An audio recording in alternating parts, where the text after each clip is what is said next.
menurut ayat Quran dan hadis Nabi itu nanti ada bermacam-macam. Ada orang beriman itu yang dimasukkan surga. Ada orang beriman itu yang dimasukkan ke dalam surga. Ada orang beriman itu yang disebut penduduk surga. Kenapa lain-lain, Pak? Karena waktu di dunia amalannya juga lain-lain. Ada orang beriman yang masuk surga. Ini paling murah tiketnya. Mau masuk surga?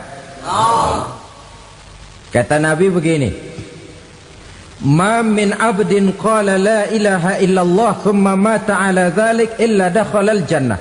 Kalau seorang hamba sudah mengucap dua kalimat syahadat, dia yakin dengan kebenaran kalimat itu sampai matinya, orang itu akan masuk surga.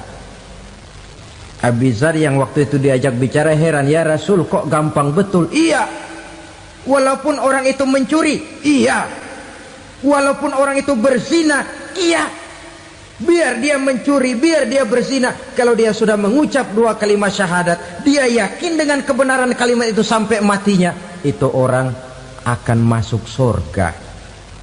Jadi masuk surga cukup dua kalimat syahadat, yakin sampai mati, masuk surga. Itu perkara masuk. Tapi kalau pertanyaannya diterusin, masuknya kapan, Pak? Nah, ini lain lagi urusannya. Sebab ada yang masuknya itu langsung, ada yang mampir dulu. Di sana tempat cuma dua, kalau tidak surga, neraka. Mau ke surga tapi mampir dulu, yang mampirnya jelas di neraka.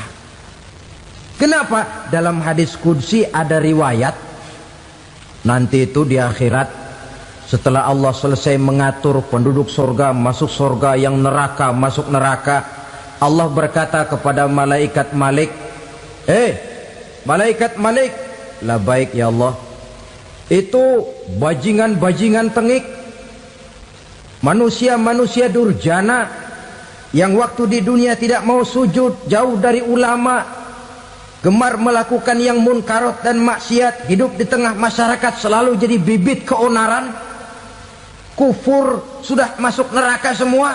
Sudah ya Allah. Nah, kalau sudah, coba sekarang kamu masuk, Malik. Saya, iya, masuk neraka. Mau apa ya Allah? Kata Allah, akhriju minan nar man kana fi qalbihi misqala habbatin min khardalin min iman. Kau masuk neraka, cari di dalam neraka orang-orang yang ada imannya walaupun kecil sebesar biji zarah, angkat mereka keluar. Masuk malaikat Malik ke neraka, cari orang yang ada imannya, korek-korek. Ya repot, udah pada gosong. Yang ada imannya diangkat ke atas, yang ada imannya diangkat ke atas, lalu dimandikan di Nahrul Hayat, namanya sungai kehidupan di akhirat nanti. Cakep lagi rupanya, bersih lagi wajahnya, apel di hadapan Allah. Kata Allah, bagaimana mas? Kapok nggak sampean? Kapok ya Allah. Nah, kalau kapok, idhab fadkhulil jannah, pergi masuk surga sana. Berangkat mereka ke surga, ketemu sama teman-temannya yang udah sampai lebih dulu, yang nggak pakai mampir lagi. Terjadi dialog. Kata teman-temannya yang udah pada nyampe duluan, mas, iya, emang baru sampai? Saya baru sampai. Memang mampir di mana dulu mas? Kita sudah lama sampai di surga. Saudara buka surah Al-Muddatsir ayat 34-35. Ma salakakum fis saqar? Kenapa kamu mampir di neraka Saqar? Qalu lam naku minal musallin. Mereka menjawab, kami mampir di neraka Saqar mas, gara-gara dulunya kami waktu di dunia tidak pernah sholat. Tidak pernah sholat? Tidak pernah. Kan rumahnya dekat masjid. Cuma dekat doang mas. Sholat mah enggak saya. Enggak pernah ngasih makan fakir miskin, enggak pernah hadir di majelis taklim, pendeknya enggak pernah melakukan kebajikan, maka saya pun mampir di neraka sakor. Untung betul saya punya iman mas sedikit. Waktu hidup di dunia dulu saya pernah mengucap 2 kalimat syahadat, sekali-kalinya waktu mau kawin. Masya Allah. Untung saja kawin, kalau nggak kawin polos.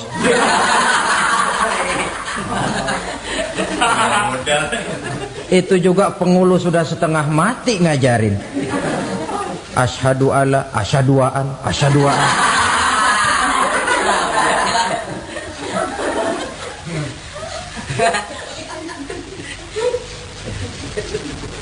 Ini namanya masuk surga, ada mampir dulu. Ada pula orang mukmin itu yang dimasukkan surga. Namanya dimasukkan kan terima beres. Saya masuk ke rumah, jalan sendiri, cari tempat sendiri. Saya dimasukkan ke dalam rumah, terima beres, pokok ada di dalam, itu dimasukkan namanya. Nggak pakai mampir. Tapi tentu tiketnya lebih mahal ketimbang yang pertama tadi. Apa kata Allah? Innal ladzina amanu wa amilus salihat la ukaffiranna anhum sayyi'atihim wa la udkhilannahum jannah. Sesungguhnya orang-orang yang beriman kemudian beramal soleh, kami hapuskan segala dosa dan kesalahannya, kami masukkan mereka ke dalam surga. Lihat ayatnya, Allah yang memasukkan, kita yang dimasukkan. Tidak pakai transit, tidak usah mampir. Cuma tidak cukup syahadat, tidak cukup amanu, tapi diiringi dengan wa'amilus salih. Iman, amal. Tidak cukup syahadat, lalu dibuktikan dia sholat, dia zakat, puasa, lalu dia melakukan berbagai macam kebajikan. Ini yang menyebabkan dia tidak pakai mampir di tempat yang bernama sakor. Lalu ada pula orang mukmin itu yang disebut penduduk surga. Wah, ini sudah VIP ini. Ashabul jannah, penduduk surga. Siapa mereka? Kata Allah, innal ladzina amanu summa istaqamu fala khaufun 'alaihim wala hum yahzanun ulaika ashabul jannah hum fiha khalidun. Sesungguhnya orang-orang yang beriman lalu istiqamah, tetap dalam melaksanakan perintah Allah, tidak goyang, tidak labil tapi stabil, istiqamah, mereka tidak takut dan tidak bersedih hati. Merekalah penduduk surga. Iman, istiqamah. Tidak punya duit, sembayang. Banyak duit, sembayang. Miskin, sembayang. Kaya, tetap sembayang. Istiqamah. Kadang orang kalau susah rajin ke masjid, banyak duitnya ngelihat masjid melengos. Waktu miskin hamba Allah, setelah kaya jadi hamba harta. Bergeser, tidak ada nilai istiqomahnya. Saudara-saudara, dengan begitu penduduk neraka itu dua. Ada penduduk permanen, ada penduduk yang semi permanen. Yang semi permanen orang-orang beriman yang mempunyai dosa besar. Mereka masuk ke neraka untuk menerima azab sesuai dengan dosanya. Bila selesai masa azab itu, mereka akan diangkat untuk ditempatkan kembali ke dalam surganya Allah Subhanahu wa ta'ala. Nah, dikala itulah saudara-saudara, ada yang disebut syafaat dari Rasulullah Sallallahu Alaihi Wasallam. Tapi tentu jangan lupa, syafaat ini ibarat kain menambal dia. Kita punya kain bolong-bolong sedikit, syafaat yang menambal. Solat kita ada kurang dikit, sedekah kita ada campur riak dikit, amalan kita ada tidak karena Allah dikit, kita berharap syafaat. Jadi biarlah kain masih bolong-bolong, yang penting punya kain. Tapi kalau kainnya tidak ada, yang ditambal apanya? Sholat tidak, puasa tidak, zakat tidak, berharap syafaat saja. Ya, terlalu berlebihan itu. Saudara hadirin yang saya hormati, apabila selesai proses penghisaban, proses penghitungan, maka dikala itulah manusia terbagi dalam dua kelompok besar. Fariqun fil jannah wa fariqun fis sa'ir. Sekelompok orang-orang beruntung yang masuk ke dalam surga, dan sekelompok lagi masuk ke dalam neraka. Ibu-ibu, saudara-saudara kaum muslimin rahimakumullah. Pada pertemuan yang lalu sudah saya jelaskan bahwa hidup selalu berakhir dengan kematian.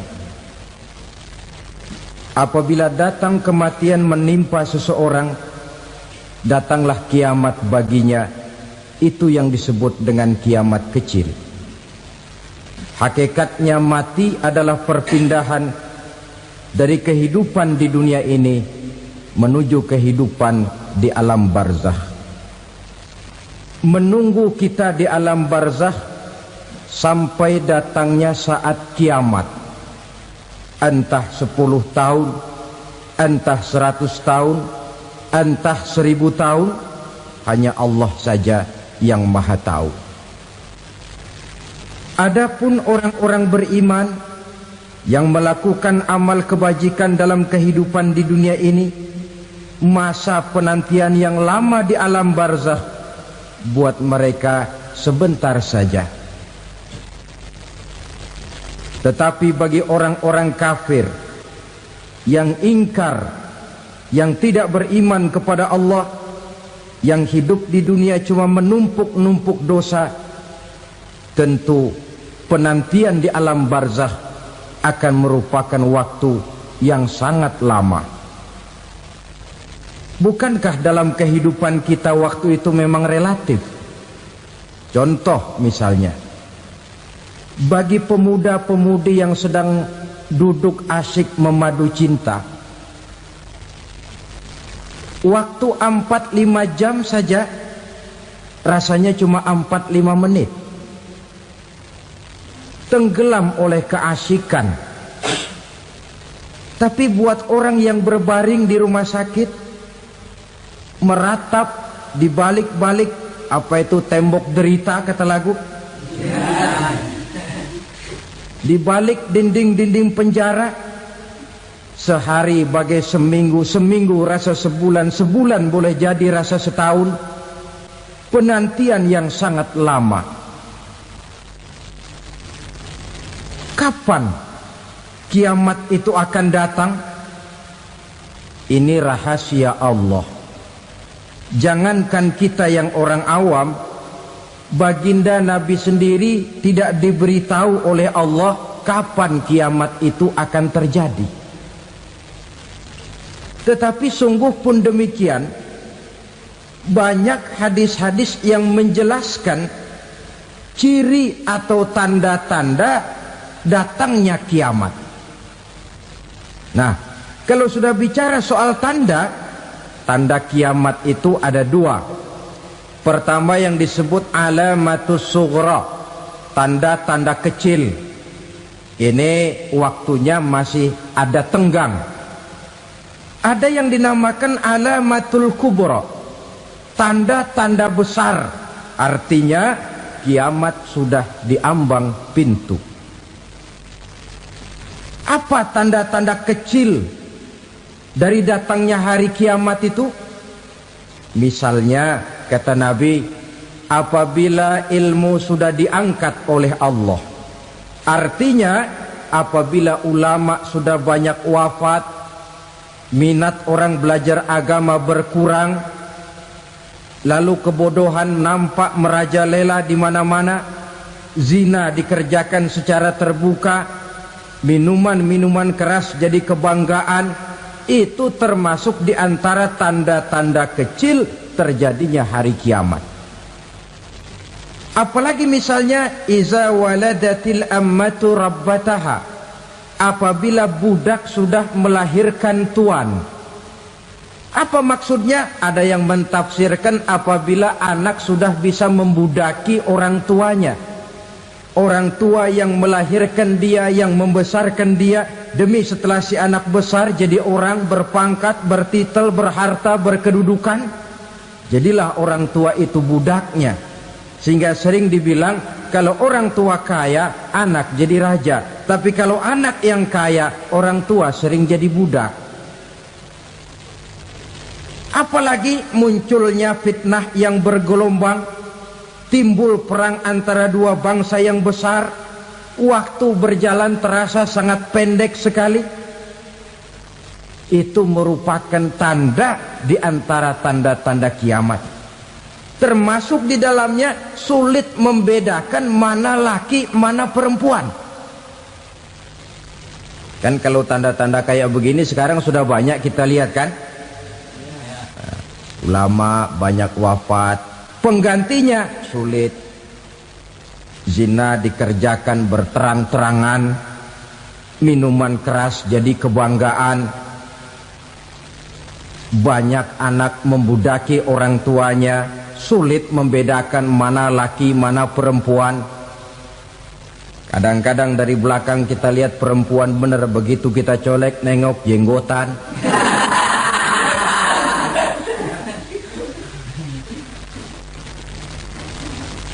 Ini termasuk tanda-tanda kecil. Masih ada tenggang sampai akan terjadinya kiamat itu. Nah, yang dimaksud dengan tanda-tanda besar, ini tanda besar artinya kiamat sudah diambang pintu. Pertama, matahari terbit dari sebelah barat. Apabila matahari sudah terbit dari arah sebelah barat, tertutuplah sudah pintu taubat. Bersabda Nabi kita, la taqumus sa'atu hatta tatlu'a syamsu min maghribiha. Tidak akan datang hari kiamat sampai matahari terbit dari arah sebelah barat. Fa iza tala'at, manakala matahari telah terbit dari arah sebelah barat, wara'ahan nasu, manusia banyak menyaksikan itu, amanu ajma'un, mereka pun lalu beriman. Yang tadinya kafir, yang tadinya ingkar, yang tadinya membangkang, setelah melihat matahari terbit dari sebelah barat, buru-buru beriman, berlomba-lomba mengucap dua kalimat syahadat. Tapi apa yang terjadi? Kata Nabi, wadzalika hina la yanfa'u nafsan imanuha lam takun amanat min qabl. Hari itu adalah hari yang iman sudah tidak berguna lagi bagi seseorang apabila sebelumnya memang dia tidak pernah beriman. Au kasabat fi imaniha khaira, atau beriman tetapi tidak pernah melakukan kebajikan di dalam keimanannya itu. Hari yang sudah kasib, hari yang sudah terlambat, beriman tidak akan ada gunanya lagi. Ini pelajaran buat kita.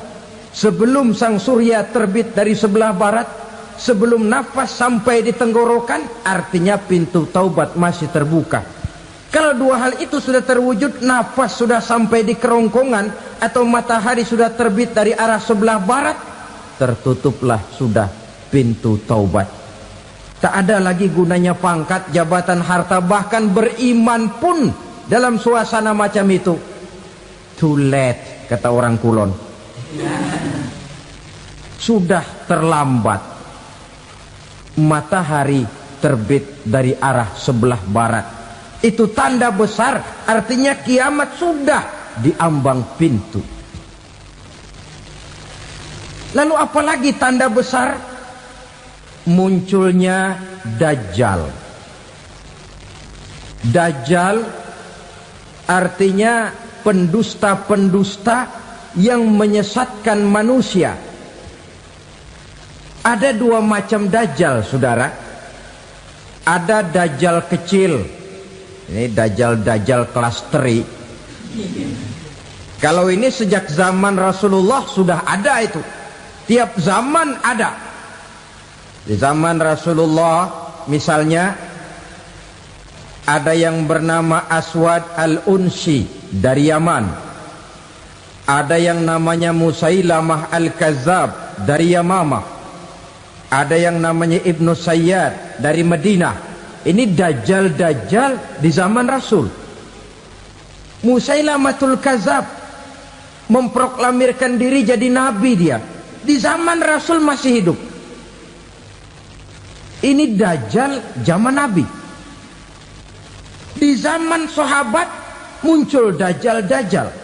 Di zaman kita sekarang ini dajjal-dajjal pun gentayangan. Dajjal-dajjal kelas teri. Kerjanya mendustakan manusia, menyesatkan manusia, memalingkan manusia dari jalan yang benar dan diridhoi oleh Allah Subhanahu wa taala. Adapun yang merupakan tanda besar dari datangnya kiamat, dajjal-dajjal kelas kakap.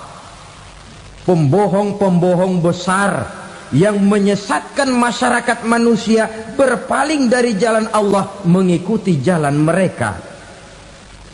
Apa sih ciri dajjal itu? Kata Nabi dalam hadis Bukhari Muslim, "Inna dajjala", sesungguhnya yang namanya dajjal itu yakhruju, satu saat akan muncul mendekati hari kiamat.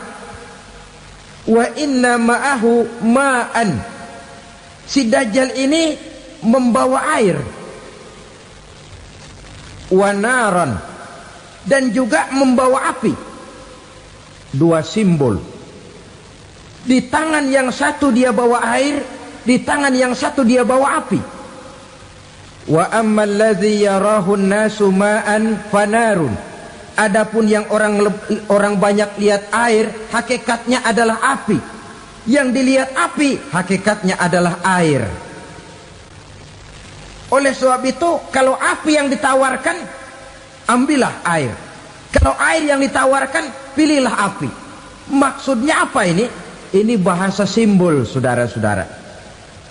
Dajjal bicaranya seolah-olah untuk kepentingan manusia. Menawarkan surga. Surga yang dia tawarkan hakikatnya neraka.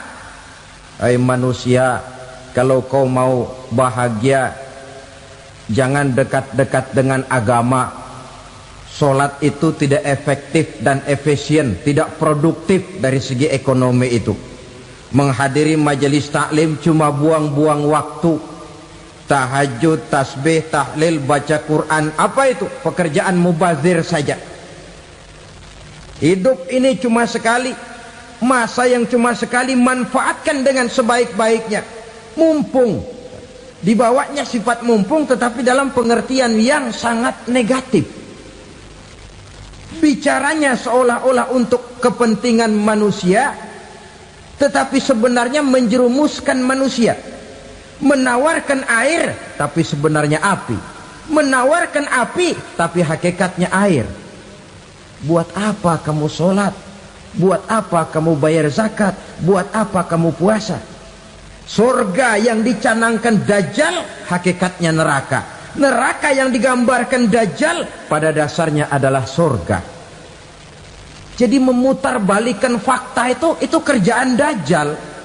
Yang hak jadi batil, yang batil dibilang hak, yang benar jadi salah, yang salah malah jadi benar. Tuntunan disuruh jadi tontonan, tontonan malah menjadi tuntunan. Itu pekerjaan dajjal profesinya. Zamannya Nabi Adam, dajjalnya kan iblis. Betul? Betul.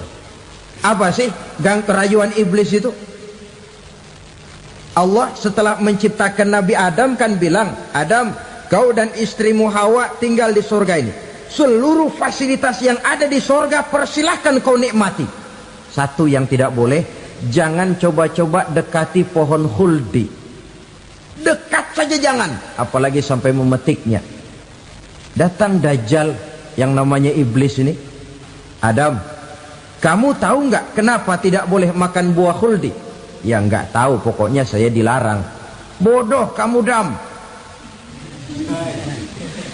Khuldun artinya kekal. Kalau kamu makan itu buah, kau akan kekal di surga buat selamanya. Allah tidak kepengen, maka dilarang kamu makan buah khuldi. Kalau kau ingin kekal di surga Adam, makan saja. Saya bicara begini ini untuk kepentingan kamu Adam. Ini kan ciri-ciri Dajjal. Bicaranya sih seolah-olah untuk kepentingan Nabi Adam, hakikat sebenarnya menjerumuskan Nabi Adam supaya ingkar dan melanggar larangan dari Allah Subhanahu wa ta'ala. Jadi setelah muncul Dajjal, timbul kekacauan-kekacauan di masyarakat. Banyak yang terpengaruh, terpedaya dan terpesona, termasuk mereka yang memproklamirkan diri jadi nabi, mereka yang memproklamirkan diri jadi rasul di zaman sesudah Rasulullah wafat. Itu adalah Dajjal. Maka saya ingatkan, kalau di zaman kita sekarang ini ada orang ngaku jadi nabi, ada orang ngaku jadi rasul, biar bahasa Arabnya kental, Quran hafal, hadis ribuan hadis hafal, biar pakai serban sampai menyengser ke tanah, bahasa Arabnya fasih, tapi dia mengaku jadi nabi, jadi rasul, kita umat Islam wajib tidak percaya, wajib untuk tidak percaya. Itulah Dajjal zaman kita sekarang ini. Tidak mustahil mereka datang mempengaruhi orang awam supaya berpaling dari Rasulullah, mengikuti mereka. Nah, di akhir zaman nanti, mendekati hari kiamat, Dajjal ini muncul, Dajjal kelas kakap, menyesatkan masyarakat manusia untuk berpaling dari Islam, mengikuti seruan mereka. Apalagi di antara datangnya kiamat itu, tanda yang besar itu, turunnya Nabiullah Isa Al-Masih, putra Maryam. Menurut berbagai hadis yang sahih, Nabi Isa Al-Masih nanti akan turun lagi, tidak membawa risalah yang baru, tapi meluruskan risalah Islam ini yang telah banyak ditinggalkan oleh masyarakat. Bahkan ada hadis menjelaskan beliau akan membunuh Nabi, mematahkan kayu-kayu salib, lalu melaksanakan haji dan umrah mengikuti syariat Nabi Muhammad, bukan membawa agama baru. Menjadi semacam mujaddid, reformer, menyelamatkan manusia dari bisikan Dajjal. Bahkan ada riwayat yang menjelaskan bahwa Nabi Isa berhasil mengalahkan Dajjal, mengembalikan masyarakat manusia kembali kepada ajaran Islam yang datang dari Allah, dibawa oleh Rasulullah Sallallahu Alaihi Wasallam. Dengan kata lain, turunnya Nabi Isa bukan sebagai Nabi dan Rasul baru, tetapi mengikuti syariat Nabi kita Muhammad Sallallahu Alaihi Wasallam. Saudara hadirin, ibu-ibu hadirat yang saya hormati, kemudian apalagi di antara tanda-tanda besar akan datangnya kiamat itu? Keluarnya asap atau awan. Kata Nabi, inna min asyrati sa'ah dukhanan yamla'u ma bainal masyriqi wal maghrib. Di antara tanda-tanda kiamat, munculnya awan antara langit dan bumi. Ini pun diperkuat dalam surah Ad-Dukhan ayat 10. Fartaqib yauma ta'tis sama' bidukhanin mubin fayughshan nas hadza azabun alim. Bagi orang-orang yang beriman, mereka biasa-biasa saja. Tapi bagi orang kufur, datangnya asap dan awan ini merupakan azab yang kelewat pedih. Barangkali sedikit mendekati gambaran tentang azab yang pedih ini, saya ingatkan alam pikiran kita kepada peristiwa yang belum lama terjadi. Pernah dengar berita bocornya reaktor nuklir di Chernobyl, Uni Soviet? Pernah dengar? Bocornya reaktor nuklir di Chernobyl yang mengakibatkan ratusan bahkan sangat mungkin ribuan nyawa. Cuma satu reaktor. Bagaimana kalau seluruh cadangan nuklir yang dimiliki oleh para negara adik kuasa ini diledakkan? Bahkan yang konon menurut catatan cadangan nuklir yang dimiliki bersama oleh Amerika dan Rusia sekarang ini sudah sanggup memusnahkan 6 miliar manusia, 1,5 kali lebih banyak dari jumlah manusia yang nongkrong di permukaan bumi ini. Saudara-saudara hadirin yang saya hormati, lalu saat mendekati hari kiamat, apalagi tandanya setelah Nabi Isa wafat, pada saat turunnya yang kedua kali, lalu Allah meniupkan angin sejuk, semua orang-orang beriman, orang-orang baik wafat, sehingga penghuni bumi ini cuma tinggal lagi terdiri dari orang-orang kafir. Tidak ada lagi di bumi ini yang bisa mengucapkan Allah. Sehingga dalam hadis qudsi itu ada keterangan, innallaha azza wa jalla yaqulu li Israfil. Allah pernah pesan kepada malaikat Israfil, kata Allah, Israfil, idza sami'ta qailan yaqul Allah Allah fa akhirin nafakh 40 sanatan ikraman liqailiha. Hai Israfil, apabila kau dengar di permukaan bumi masih banyak orang yang mengucapkan Allah Allah, maka tunda sangkakala kiamat itu 40 tahun. Untuk apa? Ikraman liqailiha, menghormati orang yang mengucapkan Allah Allah itu. Wah, jadi karena sekarang masih banyak yang mengucapkan Allah, besar hatilah kita, masih jauh kiamat itu. Tapi jangan lupa, kiamat pribadi, kiamat kecil itu yang gak kita sangka-sangka. Ajal datang mencabut nyawa, itu kiamat pribadi, dan itu yang pasti kita hadapi, dan itu yang membuat kita tidak boleh bersikap main-main di dalam kehidupan sekarang ini. Saudara hadirin yang saya hormati, tidak ada lagi orang-orang muslim. Seluruh penduduk dunia ini kafir.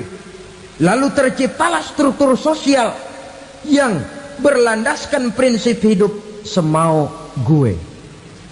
Bakal terjadilah prinsip di mana yang kaya menyantap yang miskin, yang kuat menindas yang lemah. Hidup sudah bagaikan di rimba belantara, berlaku hukum rimba, siapa yang kuat dia yang menang, siapa yang lemah menjadi mangsa. Timbul kekacauan, maksiat merajalela, munkarat menjadi-jadi, sehingga isi bumi ini penuh dengan segala macam perbuatan dosa. Tidak ada perlunya lagi alam diperpanjang temponya. Datang saat yang sudah dijanjikan oleh Allah Azza wa Jalla, maka terjadilah yang disebut kiamat kubra, kiamat besar, kiamat ancur-ancuran. Bagaimana kejadian ini dimulai? Dalam surah Az-Zumar ayat 68, Allah Subhanahu wa taala berfirman, wa nufikha fis suri fasa'iqa man fis samawati wa man fil ardi illa man sya'allahu. Maka manakala ditiuplah sangkakala, terkejutlah seluruh yang ada di langit dan seluruh yang ada di bumi. Bila saat kiamat datang, Allah perintah malaikat Israfil, Israfil, tiup sangkakalamu. Ditiuplah sangkakala oleh malaikat Israfil. Yang akibat daripada tiupan itu, seluruh yang ada di langit, seluruh yang ada di permukaan bumi terkejut. Yang ada di langit siapa? Malaikat kan. Bayangin aja kalau malaikat kaget, apalagi kita. Terkejut seluruh makhluk yang ada di bumi, yang ada di langit mendengar suara sangkakala itu. Bunyinya tidak sanggup kita bayangkan dahsyatnya. Ledakan nuklir, ledakan neutron, belum apa-apa ketimbang bunyi sangkakala malaikat Israfil ini. Nah, lalu mendengar bunyi sangkakala ini, gemparlah makhluk, kacaulah alam. Bumi gempa, planet-planet bertabrakan, gunung meletus, air laut tumpah ke darat, angin topan bertiup, halilintar menyambar. Lalu semua yang bernama hidup mati total. Mati bareng tanpa persiapan. La haula wala quwata illa billah. Saya kadang-kadang dalam tafakur bermohon, ya Allah, mudah-mudahan saya enggak nemuin kiamat beneran. Ngeri. Tidak bisa kita bayangkan macam apa suasana seperti itu. Allah saja banyak memberikan gambaran, misalnya Al-Qari'ah, wa mal Qari'ah, wa ma adraka mal Qari'ah. Kejadian yang menggemparkan. Tahukah kamu apa kejadian yang menggemparkan itu? Yauma yakunun nasu kal farasil mabsus wa takunul jibalu kal ihnil manfus. Pada saat itu manusia berterbangan bagai kupu-kupu, gunung berterbangan seperti kapas ditiup angin. Gunung saja macam kapas, konon lagi manusia. Kematian total, mulai semut sampai gajah mati, jin mati, iblis mati, malaikat mati. Malaikat saja mati. Saudara hadirin yang saya hormati, kematian total yang tanpa persiapan. Orang bilang, Pak, kalau mati bareng begitu yang repot malaikat maut dong ya. Cabut sana, cabut sini. Itu kalau menurut logika kita, mestinya begitu menurut logika. Tapi logika juga yang nggak perlu serepot itu. Sebab untuk mematikan listrik di wilayah DKI, di wilayah Jakarta, nggak perlu tiap rumah didatengin, matiin, ya lama. Cukup dari kantor pusatnya saja PLN, tekan satu tombol, gelaplah seluruh Jakarta. Saudara hadirin yang saya hormati, kematian total. Lalu setelah kematian total, planet-planet juga mati, dalam arti tidak bergerak dan beredar. Angin mati, dalam arti tidak bertiup. Air mati, dalam arti tidak ada riak gelombang. Pokoknya semua mati. Kullu nafsin za'iqatul maut, semua yang bernafas mati. Dalam ayat lain, kullu man 'alaiha fan, semua yang ada di permukaan bumi fana. Yang kekal cuma Allah Subhanahu wa ta'ala. Yang paling belakang mati malaikat maut dan malaikat Israfil. Tapi mati juga sesuai dengan janji Allah. 40 lamanya. Tidak dijelaskan oleh Abi Hurairah 40 jam, apa 40 hari, apa 40 tahun. Hadis-hadis cuma menyebutkan 40 saja.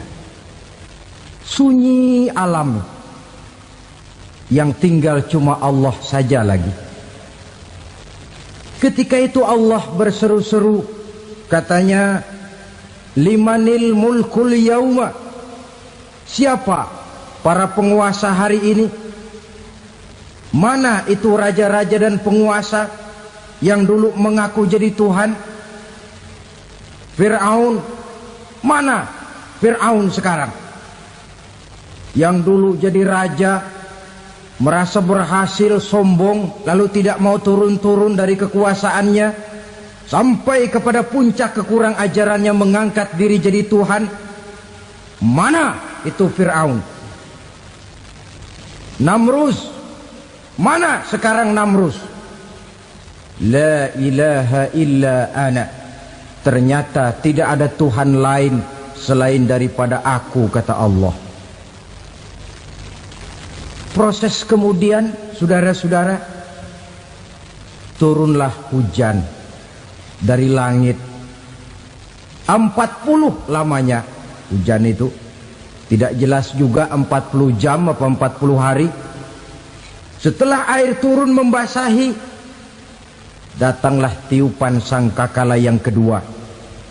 Semua yang bernama mati bangkit dari kuburnya masing-masing. Ini yang disebut Yaumul Ba'thi, hari kebangkitan. Allahu Akbar. Pada saat kita bangkit dari kubur kita masing-masing, kumpul di padang mahsyar namanya. Bayangin aja, saya sendiri nggak sanggup bayangin. Manusia sejak zaman Adam sampai zaman kiamat kumpul bareng di tempat sama. Berapa banyaknya itu?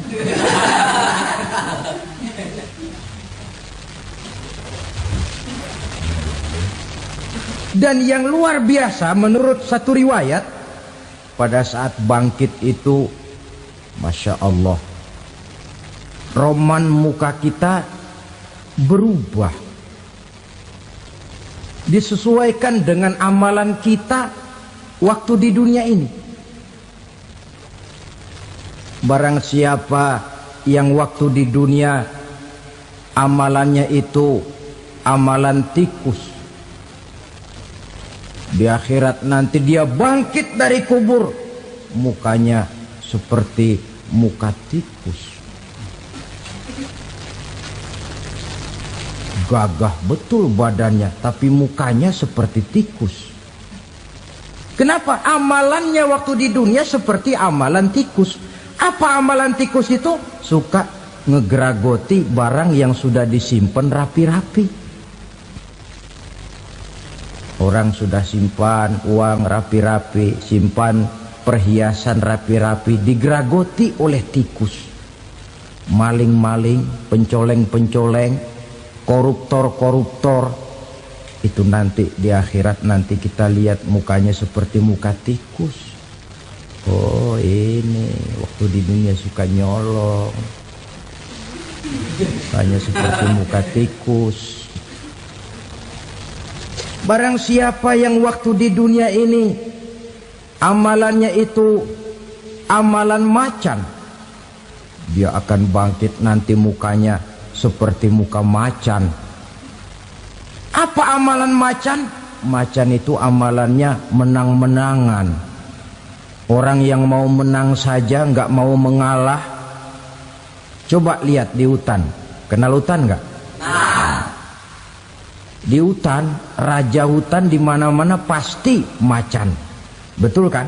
Betul. Padahal hutan belum pernah bikin pemilihan umum. Tapi macan tidak peduli ada pemilihan umum apa tidak, pokok saya raja. Sebab apa? Macan jadi raja itu bukan karena benar, tapi karena kuat jadi raja. Setelah dia jadi raja, rakyat hutan yang mesti dilindungi malah dimakan oleh raja macan. Kambing rakyat hutan dimakan oleh macan.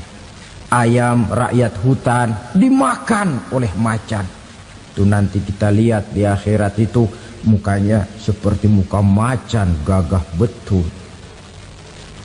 Lalu barang siapa yang di dunia ini amalannya itu seperti amalan anjing, nanti dia punya muka seperti muka anjing. Apa amalan anjing?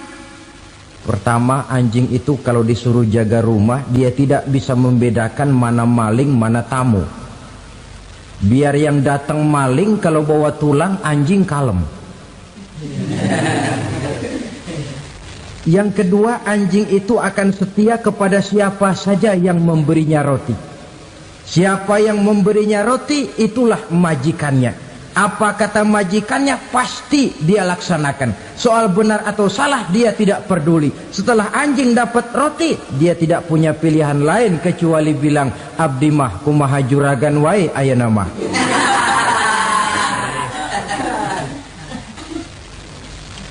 Saudara hadirin yang saya hormati, berkumpul di padang mahsyar, tiap orang sibuk dengan persoalannya masing-masing. Matahari waktu itu didekatkan oleh Allah. Panas luar biasa. Ada yang saking panasnya itu mencucurkan peluh keringat sampai sebatas mata kakinya. Ada yang keringatnya sampai sedengkulnya. Ada yang keringatnya sampai sepusatnya. Ada yang keringatnya mengalir sampai sebahunya. Ada yang kelelap oleh keringatnya sendiri, sementara orang di sampingnya enggak apa-apa. Bergantung lagi amalan dia waktu di dunia ini. Saudara-saudara, sebagian orang dalam kepanikan padang mahsyar berombong-rombong datang mereka menghadap Nabi Adam. Ya Adam, anta abal bashar. Hai Adam, Tuhan adalah bapak moyang manusia. Kami sebentar lagi akan disidang, dimintakan pertanggungan jawab. Tolonglah kami, hai Adam. Kata Nabi Adam, jangankan nolongin sampean, saya sendiri tanggung jawab di hadapan Allah. Ketika dulu tidak boleh makan khuldi, saya serobot. Sudahlah, urus diri masing-masing saja, nafsi. Begitu kata Nabi Nuh, begitu kata Nabi Ibrahim. Tiap orang bertanggung jawab sendiri-sendiri. Ketika itulah saudara-saudara, nikmatnya menjadi umat Nabi besar Muhammad sallallahu alaihi wasallam. Sebab apa? Walaupun menurut abjad kita ini umat paling belakang, paling belakang kita ini toh, karena Nabi Muhammad adalah Nabi akhir, tapi akan dihisap lebih dulu, lewat di atas sirat lebih dulu, masuk surga lebih dahulu ketimbang umat-umat belakangan. Ketika Rasul mendekati ajal, beliau tanyakan itu kepada malaikat Jibril. Malaikat Jibril berkata, Muhammad jangan khawatir, Allah sudah berjanji, inni haramtul jannata ala sairil anbiya hatta tadkhulaha anta, wa haramtuha ala sairil umami hatta tadkhulaha ummatuka. Surga aku haramkan buat seluruh nabi kecuali kalau engkau Muhammad sudah masuk ke dalamnya, dan surga aku haramkan buat seluruh umat kecuali kalau umatmu Muhammad sudah masuk ke dalamnya. Logikanya, walaupun menurut abjad kita umat paling belakang, bakal dihisap paling dulu, lewat di atas sirat paling dulu, masuk surga paling dulu, kalau mampir ke neraka juga paling dulu. Ya resiko. Jangan mau enaknya aja paling dulu. Saudara hadirin yang saya hormati, setelah masa kebangkitan itu jangan dikira begitu bangkit langsung diperiksa. Masih menunggu menanti ribuan tahun perhitungan padang mahsyar untuk sampai kepada proses yang disebut yaumul hisab, hari perhitungan. Seorang demi seorang bakal dipanggil. Bayangkan saja, kita se-RT saja di absen, kadang-kadang perlu waktu lama. Ini manusia sejak zaman Nabi Adam sampai datang hari kiamat, satu demi satu disidang di hadapan Qadhi Rabbul Jalil. Status sosial copot sudah waktu itu. Yang pernah jadi hartawan di situ tidak lagi kelihatan kehartawanannya. Yang pernah jadi jenderal tidak lagi dipanggil jenderalnya. Yang ustadz tidak lagi dipanggil al-mukarramnya. Seluruh status sosial selesai.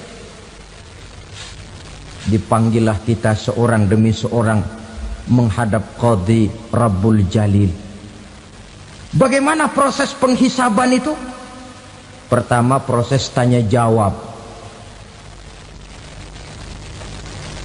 Di antaranya ada hadis menyatakan, lan tazula qadama 'abdin yaumal qiyamah hatta yus'ala an arba'i khisalin.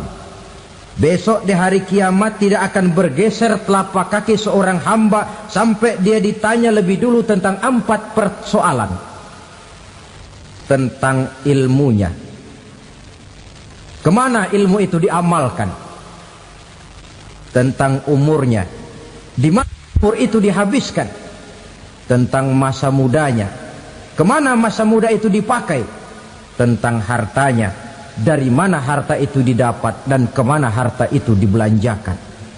Ini termasuk proses tanya jawab.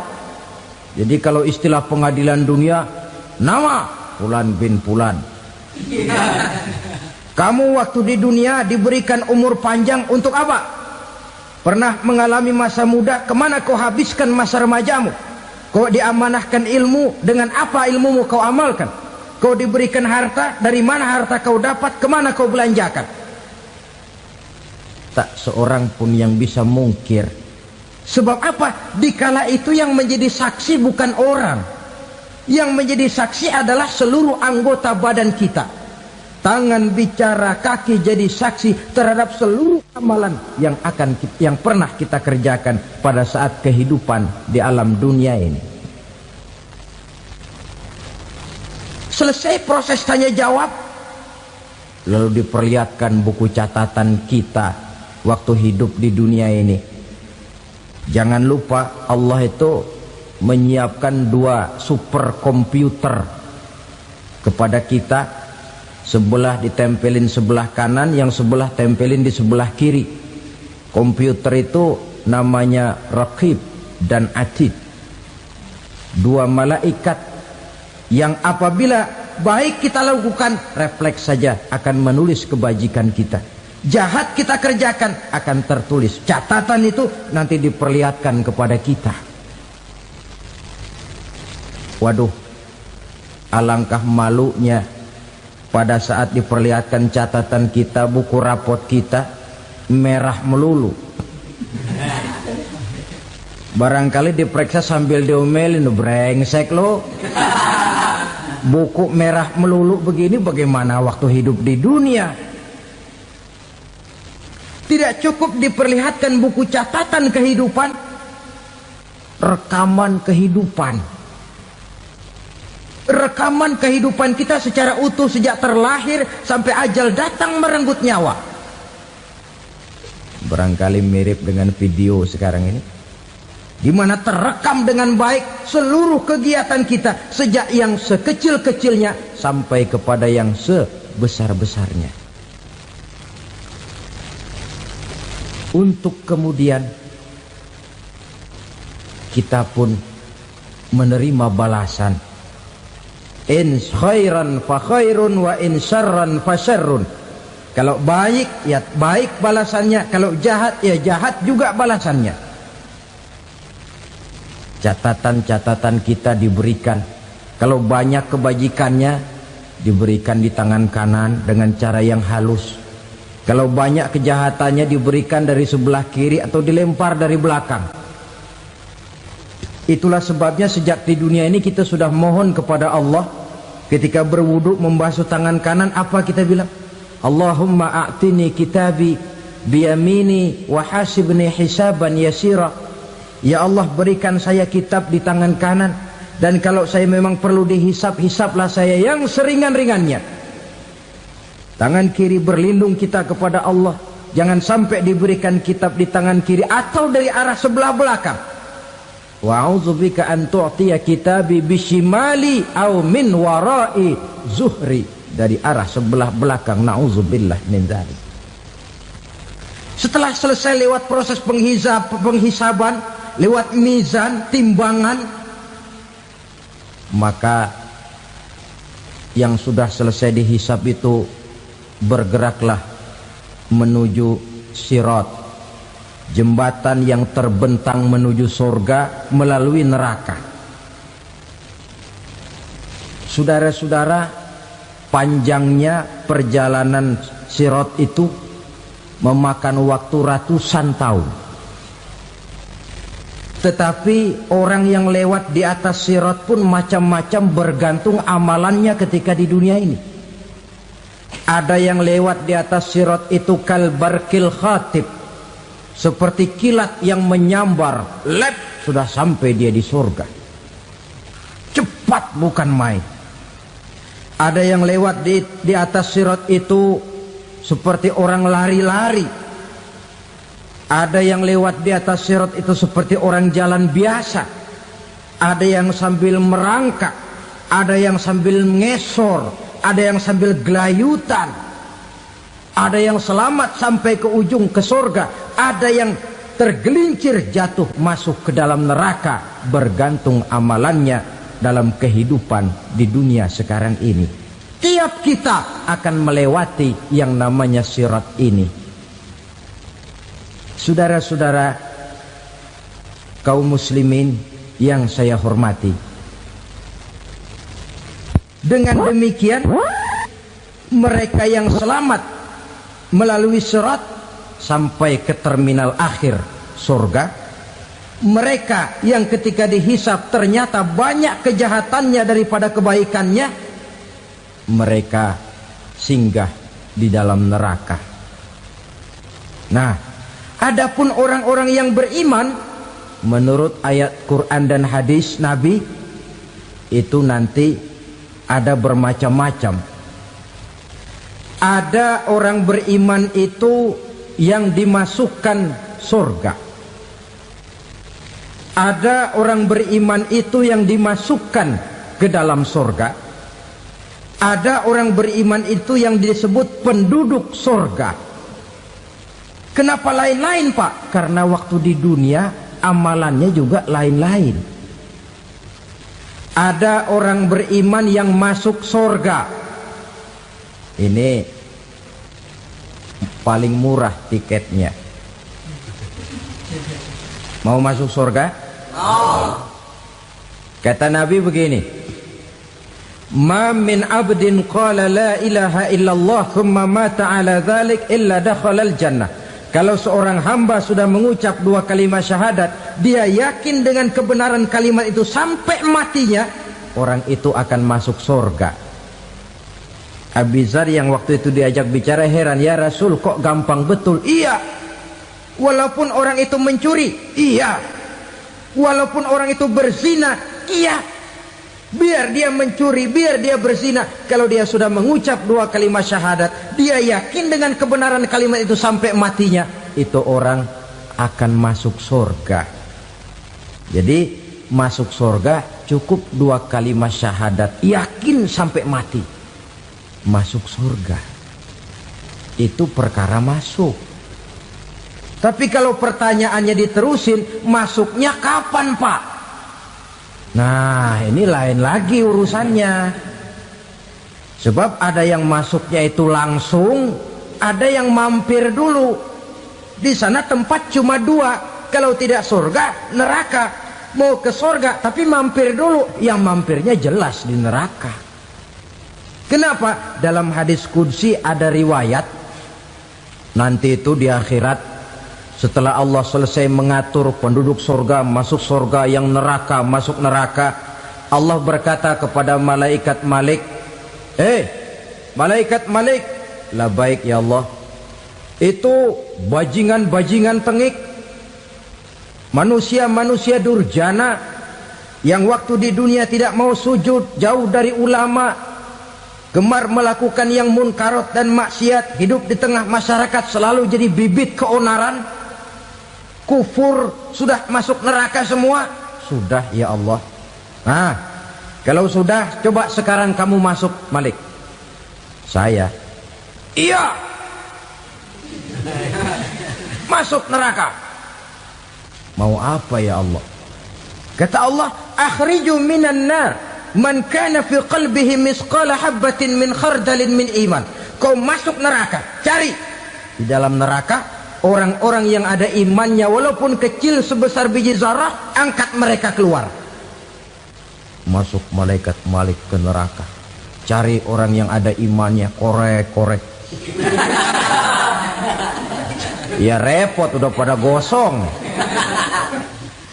Yang ada imannya diangkat ke atas, yang ada imannya diangkat ke atas, lalu dimandikan di Nahrul Hayat, namanya sungai kehidupan di akhirat nanti. Cakep lagi rupanya, bersih lagi wajahnya, apel di hadapan Allah. Kata Allah, bagaimana mas? Kapok nggak sampean? Kapok ya Allah. Nah, kalau kapok, idhab fadkhulil jannah, pergi masuk surga sana. Berangkat mereka ke surga. ketemu sama teman-temannya yang udah sampai lebih dulu, yang nggak pakai mampir lagi. Terjadi dialog. Kata teman-temannya yang udah pada nyampe duluan, "Mas, iya, emang baru sampai?" "Oh, saya baru sampai." "Memang mampir di mana dulu, Mas? Kita sudah lama sampai di surga." Saudara buka surah Al-Muddatsir ayat 34-35. "Ma salakakum fis saqar?" Kenapa kamu mampir di neraka Saqar? Qalu lam naku minal musallin. Mereka menjawab, kami mampir di neraka Saqar, Mas, gara-gara dulunya kami waktu di dunia tidak pernah sholat. Tidak pernah sholat? Tidak pernah.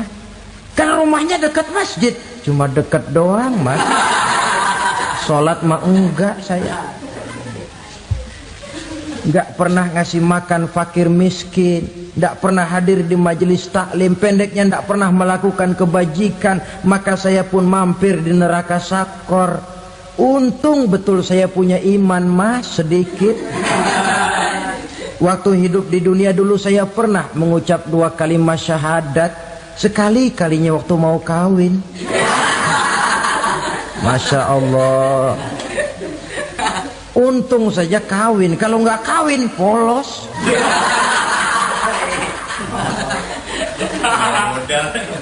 Itu juga pengulu sudah setengah mati ngajarin. Asyhadu alla, asyaduaan, asyaduaan.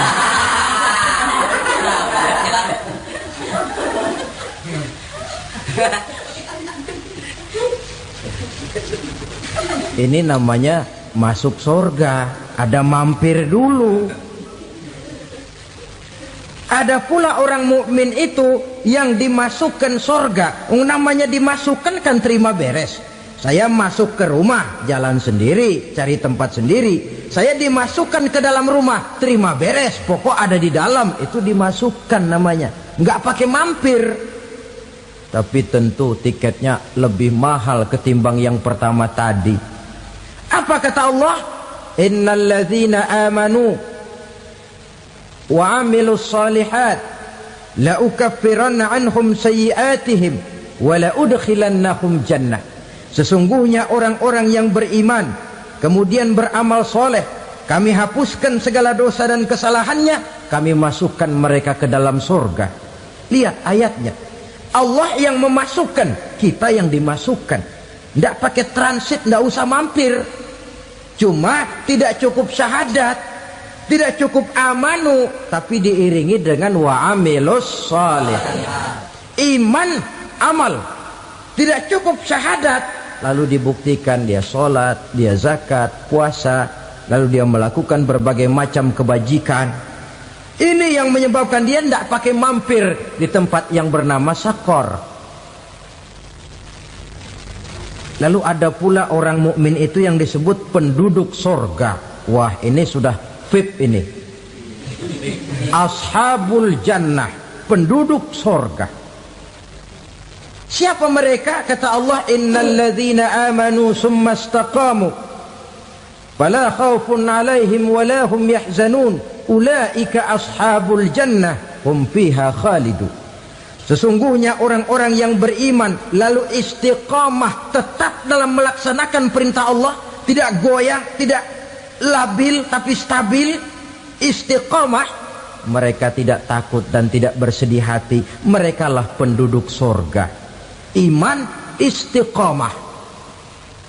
Tidak punya duit, sembahyang. Banyak duit, sembahyang. Miskin, sembahyang. Kaya, tetap sembahyang. Istiqamah. Kadang orang kalau susah rajin ke masjid, banyak duitnya ngelihat masjid melengos. Waktu miskin hamba Allah, setelah kaya jadi hamba harta. Bergeser, tidak ada nilai istiqomahnya. Saudara-saudara, dengan begitu penduduk neraka itu dua. Ada penduduk permanen, ada penduduk yang semi permanen. Yang semi permanen orang-orang beriman yang mempunyai dosa besar. Mereka masuk ke neraka untuk menerima azab sesuai dengan dosanya. Bila selesai masa azab itu, mereka akan diangkat untuk ditempatkan kembali ke dalam surganya Allah Subhanahu wa ta'ala. Nah, dikala itulah saudara-saudara, ada yang disebut syafaat dari Rasulullah Sallallahu Alaihi Wasallam.